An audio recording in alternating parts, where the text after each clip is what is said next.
Good morning. So girls, today we will discuss our next topic, that is a death of partner. Death of partner. Under the partnership 4, we are doing retirement and death of partner. So retirement have finished. So next we will start death of partner. बेटा जो retirement है that is certain, ये एक fixed है कि इस date को retirement होनी है, either it's up to 31 March 31 दिसंबर. सो रिटायरमेंट एक फिक्स्ड होती है. हम at the end of the year partners capital account बना देते हैं और रिटायरमेंट में उस पार्टनर को सब कुछ पे कर देते हैं. बट डेथ जो है वो हमारी क्या है, अनसर्टन. ये कभी भी हो सकती है. ठीक है, सपोज करो एक पार्टनर है, उसने 31 मार्च हमारा ईयर एंड हो गया, पार्टनरशिप फर्म चल रही है, 31 मार्च ईयर एंड हो गया, बट उस पार्टनर की आगे 31 मई को एज ए सडन डेथ हो गई. अब उसने तो नहीं सोचा था उसकी डेथ हो जाएगी. 31 मार्च तक उसके ईयर के काउंट सारे क्लोज हो चुके हैं, बट उसकी आगे 31 मई को क्या हो गई, डेथ हो गई. अगर उसकी 31 मई को डेथ हो गई है तो अप्रैल और मई इस ईयर के, मार्च तक तो उसको सब कुछ मिल गया, इस ईयर के अप्रैल और मई के प्रॉफिट्स में भी उसका शेयर है. कितने मंथ्स के प्रॉफिट्स में उसका शेयर है, 2 मंथ्स के प्रॉफिट्स में उसका शेयर है. ठीक है बेटा. सो प्रॉफिट्स ऑफ डिसीज्ड पार्टनर, जिस पार्टनर की डेथ हो गई है, जो हमने 2 मंथ्स का उसका प्रॉफिट निकालना है. अब इस साल अभी प्रॉफिट्स तो पता नहीं चले, वो कब पता चलेंगे, eight the end of the year. अब 31 मई को जब मैंने उसका कैपिटल अकाउंट बनाना है तो मुझे उसका 2 मंथ्स का प्रॉफिट्स निकालना है. ठीक है बेटा. Profits of deceased partner will be calculated up to the date of death. Up to the किस डेट तक निकालना है, up to the date of death. It can be calculated by 3 ways और 3 मेथड्स. इसको कैलकुलेट करने के हमारे बेटा 3 मेथड है हमारे पास. Calculation of deceased partners profit, deceased partner जिस पार्टनर की डेथ हो गई है. First method is on the basis of average profits. आपको लिखा होगा कि आप किस मेथड के बेस पर उसके प्रॉफिट्स निकालो. First method is on the basis of average profits. Second method is on the basis of previous year profits. And third method is on the basis of sales. Average profit के base पे, previous year मतलब last year profits के base पे, या sales के base पे. तीनों के अकॉर्डिंग मैं आपको समझा देती हूँ. ठीक है बेटा. हमारा आपको फॉर्मूला आपको अच्छी तरह से लर्न रखना है इसको.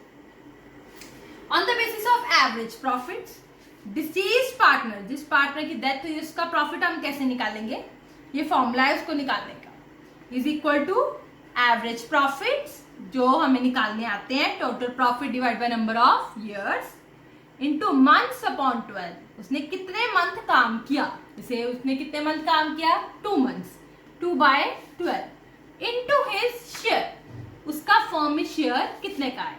कैसे निकालेंगे, average profit into months upon 12 into his share हो जाएगा.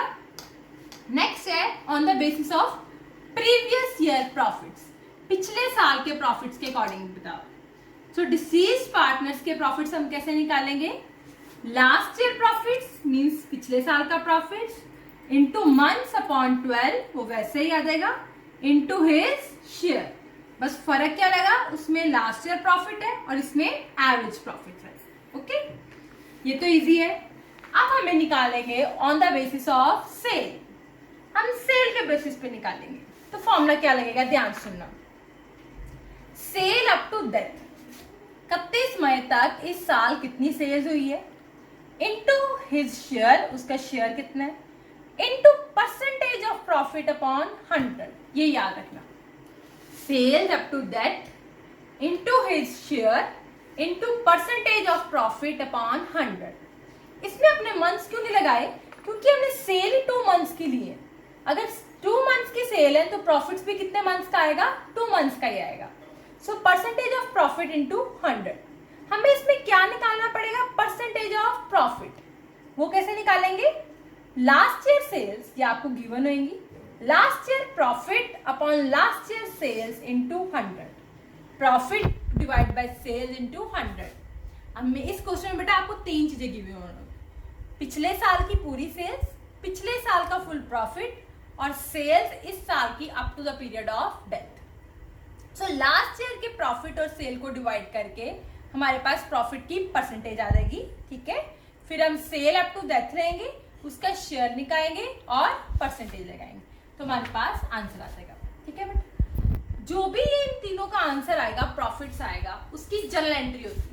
क्या एंट्री होती है? देखो, profit and loss suspense account debit. कौन सा अकाउंट है? सस्पेंस, याद रखना। Profits and loss suspense account debit to deceased partners capital account. जिसकी डेथ हुई है उसका नाम लिख देना है। Profit and loss suspense account debit to deceased partners capital account. I hope ये आपको क्लियर हो गया होगा। अब मैं आपको एक एक की एग्जांपल बताती हूँ। For example, A, B and C are partners sharing profit in the ratio of 4:2:3। ठीक है बेटा। सी डाइड, किसकी डेथ हो गई? सी की।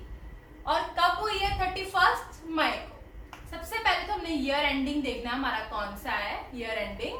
सो हम देखते हैं हमारा ईयर एंडिंग कौन सा है। His share of profits C died on 31st May। सबसे पहले हमने देखना हमारा ईयर एंडिंग क्या है। देखो हमें प्रॉफिट्स गिवन है 31st मार्च 2014, 31st मार्च 2015, 31st मार्च 2016। मीन्स हमारा ईयर एंडिंग क्या है? 31st मार्च। ईयर एंडिंग ध्यान से देखना, 31st दिसंबर तो नहीं है, ये देख लेना। मीन्स उसने कितने मंथ्स काम किया आपके पास? 2 मंथ्स। 2 मंथ्स उसने और काम किया है, ये हमने देख लिया, ठीक है। सो his share of profits will be calculated on the basis of, उसका शेयर ऑफ प्रॉफिट निकालना है 2 बेस पे, या एवरेज प्रॉफिट्स के बेस पे या प्रीवियस ईयर प्रॉफिट्स के बेस पे। तो सबसे पहले हम एवरेज प्रॉफिट्स के बेस पे निकालते हैं। हमारा फॉर्मूला क्या है? पहले हम ये लिखते हैं, सी शेयर ऑफ प्रॉफिट्स, किसका निकालना है? सी का। हमारा फॉर्मूला क्या था? Average profits into months upon 12 into his share. क्या निकाला है? Average profit into months upon 12 into his share. Average profits नहीं है मेरे पास, मुझे निकालने पड़ेंगे। What will be the formula of average profit? Is equal to total profits divided by number of years। क्या होता है? Total profits divided by number of years। Total profit, मैंने तीनों सालों के प्रॉफिट्स को प्लस कर देना। 7 + 8 + 9 डिवाइड बाय 3 कितना आ गया? 24 divide by 3 that is the 8000। ये मेरे पास एवरेज प्रॉफिट्स आ गए। हो गया।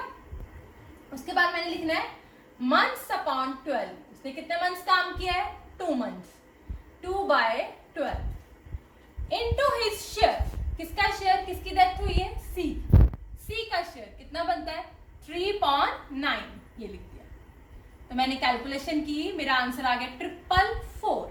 तो मैं अब जनरल एंट्री लास्ट में डाल दूंगी, that is profit and loss suspense account debit to cease capital account, that is 444।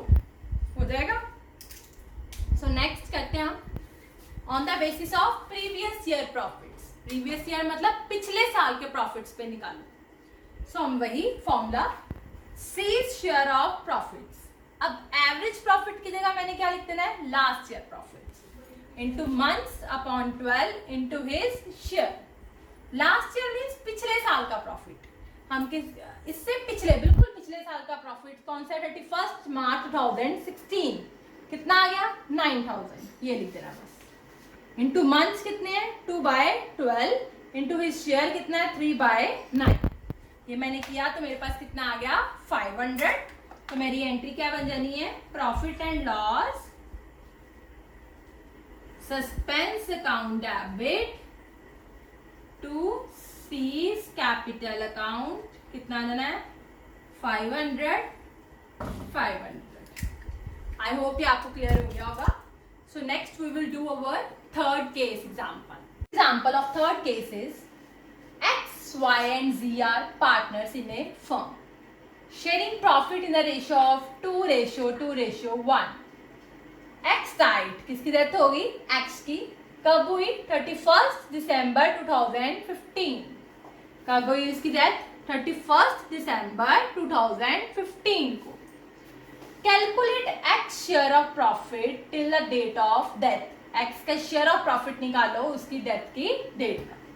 सो मैंने आपको बताया था थर्ड केस में हमारे पास 3 इंफॉर्मेशन होगी. देखो, सेल्स फॉर द ईयर, पिछले साल की सेल्स गिवन है. प्रॉफिट्स फॉर द ईयर, पिछले साल का प्रॉफिट्स गिवन है. और सेल अप टू 31 दिसंबर, जिस पीरियड तक उसकी डेथ हुई है उस पीरियड तक की हमें सेल्स गिवन है 40,000. ठीक है. हमें किसका शेयर ऑफ प्रॉफिट निकालना है? एक्स का. सो हम कैसे निकालेंगे? एक्स शेयर ऑफ प्रॉफिट, पहले ये लिखते हैं. एक्स शेयर ऑफ प्रॉफिट मैंने फॉर्मूला बताया था, क्या था? Sale up to death, death के पीरियड तक की sales into percentage of profit into 100 into his share. क्या लेना है? Sales up to death into percentage of profit upon 100 into his share. अब सेल अप टू डेथ तो हमें given है 40,000, परसेंटेज नहीं गिवन, अपॉन 100 लिख लिया, इंटू हिज शेयर, एक्स का शेयर. एक्स की कितना शेयर बनता है? 2/5. ये भी गिवन है. हमें क्या चाहिए? परसेंटेज. वो परसेंटेज हम कैसे निकालेंगे? जैसे हम अपनी मार्क्स की परसेंटेज निकालते हैं. कैसे निकालते हैं? जितने मार्क्स आए हैं divide by total marks into 100, वैसे इसमें निकालते हैं. परसेंटेज ऑफ प्रॉफिट कैसे निकालेंगे? लास्ट ईयर प्रॉफिट, पिछले साल के profits, that is 8,000 divide by last year sales, that is 80,000 into 100. Profit upon sales into 100 मेरे पास आ गया 10%. कितना आ गया मेरे पास? 10%. सो ये मैं 10% को आप यहाँ पे लगाती हूँ, 10 अपॉन 100, तो मेरे पास कितना आ गया? 1600. मैं एंट्री करूंगी profit and loss suspense account debit to X capital account 1600. ठीक है बेटा? So that's it with the today. If you have any query, then you can ask for me. Thank you.